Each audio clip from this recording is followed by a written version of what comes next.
Hi friends, welcome to a very special edition of WCMH. With me here today is Chris Kasacki, our Vice President of Operations. And Chris, I heard this vicious rumor. Well, it is going around. Yeah. Are you going to be retiring? I am going to be retiring early summer next year. So, yes, there'll be some changes coming. Yeah, absolutely. And Chris did, let us know a couple of months ago that this was her plan. So there's lots of time for the planning and preparation from it. And some of those things were just announced this week. So Chris, let's just talk about that. What's going on? So there's a lot of stuff going on. So by giving as much notice as I did, the plan was to make sure that there was time to have a plan and spend time transitioning that, trying to make sure that anyone and everyone who takes over any of the roles that I've had are prepared to be able to do that successfully when I leave. So one of the major changes is through the physician practices. So we have stepped away from the service line approach from a four-man standpoint, where we've not stepped away from the relationship end of that format, but we've changed how we're doing things. So the practice managers, it'll be primary care, surgical specialties, cardiology, nephrology, along with access care. And the patient contact center. And the patient contact center. So formerly the call center. Yeah, formerly, I get that right, contact center. Yep. So that's kind of the leadership change that's happening. Most people are staying from the practice side in the roles that they had previously. Yeah. So what's the thought process behind this realignment in this physician practice operations world? So the thought process was a few things. It really aligns us with how the other members of the system have their leadership structured through physician practices. It really is the most common structure in the physician practice world outside of industry best standards. Industry best standards. It allows for clear line of sight, clear line of responsibilities. And again, the goal hasn't changed, but the leadership structure has. I think you've glossed over kind of one key part of this, though, Chris, which is the fact that in your world as Vice President of Operations, there's a lot of different areas that fall underneath you. And as we look at, what our organization is going to look like in the future, there was this realization that no one person could take over all of your worlds.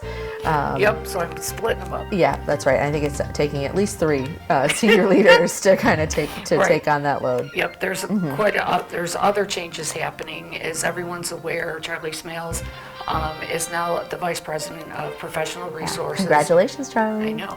In his role, the 4 ancillaries will report up to him. So that's lab, imaging, therapies, and pharmacy. Fantastic. So pharmacy will come out of nursing and report up through Charlie, and the ancillaries will come away from me, from operations, and report up to Charlie. Gotcha. And there's, I understand that there's a new position that's being created that will report to Charlie, that all of those ancillaries will report through. Excuse me, correct. There's, it's posted. It's the Director of Clinical Services. And again, the idea is that director will oversee all 4 of the ancillaries, and again, reporting up to Charlie. On the physician practice side of things, there is a Director of Physician Practice Operations also there. That person, all of the managers will report up to that person. The director will report to me, and eventually will be reporting to Cecil when I retire. Other areas of my world include you as well as Gary. So what will be happening is Melissa and Gary will be reporting up to Cecil. So I think that covers some things. One piece that we didn't talk about yet is the walk-in. So previously that was under primary care. Correct. Where will that sit after good these catch. changes? Thank you. I guess there's been a few changes. Yeah, just so a few. Walk-in in the emergency room will be aligned under both Matt Smith and Dr. Herman to better keep that acute care side together. So walk-in will be reporting up through nursing to Dave. I think that makes a lot of sense. I do too. I think it will help clarify and support those two departments. I think one of the things that's really been clear to me, in this process is just what great depth of leadership that we have at all levels within these areas. And, there's these changes have been, either a lateral move or there have been a few promotions. And I think it really recognizes the strength and skill of those staff members. Yeah, and we've talked about this multiple times at senior staff, that we are very fortunate that we have strong, dedicated leaders throughout the organization, so that while this is a ripple, it's a ripple I know everyone will be able to handle and succeed at, and we have time to make sure that it's as smooth a transition as possible. Yeah, that's fantastic. Now, you're not going to be leaving until summer, but when do these changes take place? So from a workday standpoint, they take place December 28th, which is the beginning of the first pay period into 2026. Again, that doesn't mean everything has to happen instantly. We don't leave on Friday and come back on Monday and have all of the knowledge and experience to handle these changes. So the actual transition will take time and will take place over the next those first few months of the new year. Okay. And I know that, of course, yesterday is when we shared this with our CMH family as a whole, but the communication started much earlier than that with the people who are directly impacted, whose either titles or roles or reporting structure would change. Is the, if we look at the organizational charts we shared yesterday, are they exactly the same as those ones that you started off with the week before? No, they're not, and they're better for that.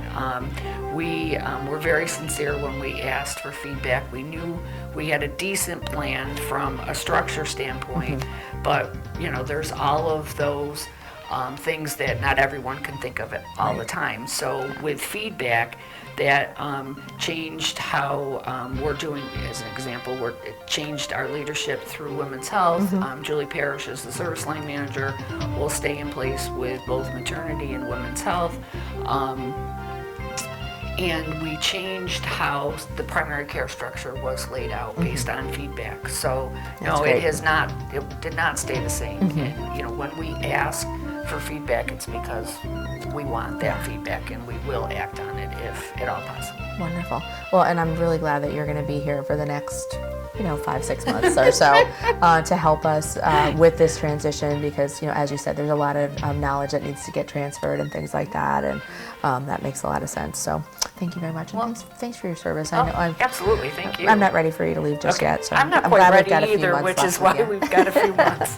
Yeah, awesome. Well, thanks so much for explaining all that. I know lots of people had questions, and that'll be really helpful.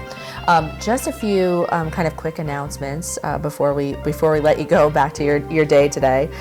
One, we want to say we have some shout outs. So one, we want to say thank you and congratulations to Allison from Therapies, who did just an amazing job with Her Health Matters. Great presentation on pelvic health that we'll definitely be doing again. A lot of interest in that topic. And also, I had the opportunity, I know you weren't able to make it this year, but there were, I think, about 225 people that attended the Festival of Trees this past weekend. I have to tell you, it was absolutely the best event I have attended since COVID and maybe ever. Oh, wonderful. It was such a great crowd. I'm hearing great it was stories. it was just a beautiful aesthetic and a great time, a lot of fun, a lot of conversation. I wasn't out on the dance floor, but I'm pretty sure Gary Root was. Lots of pictures being shared on Facebook by the auxiliary, so take a look at those. And speaking of the auxiliary, coming up next week on the December 1st, they're going to have the Newton House lighting as part of their Be the Light campaign. You'll have plenty of time still to support that campaign. You can essentially purchase a light, but in memory of somebody that you've lost. But those lights will be up through the holiday season, and the lighting itself will be 6 p.m. on Monday. Let's not forget the Parade of Lights. So that is this Sunday, Saturday, excuse me. Oh my goodness. This Saturday, we have found out that our float will be lining up on BB Ave. The parade, remember, starts at 6 o'clock. If you're planning on coming to help set up like the final decorations and things like that for the float, come at 5 to help. If you've got small kids and you're just coming to walk, don't come until 6 o'clock. We've got these awesome CMH very warm hats. Make sure you dress warmly and weather appropriate. Who knows what that forecast will be, but we're really excited. Special thanks to Gary Root and of course the Rewards and Recognition team. This is our theme this year, Misfit Toys, yeah, I'm excited to see you on Saturday. A lot of stuff going on. Yeah, absolutely. Well, thanks so much, everyone. We know this was a little bit of a longer episode, but worth it. Thanks for sticking through to the end, and we'll talk to you next week. Have a happy Thanksgiving.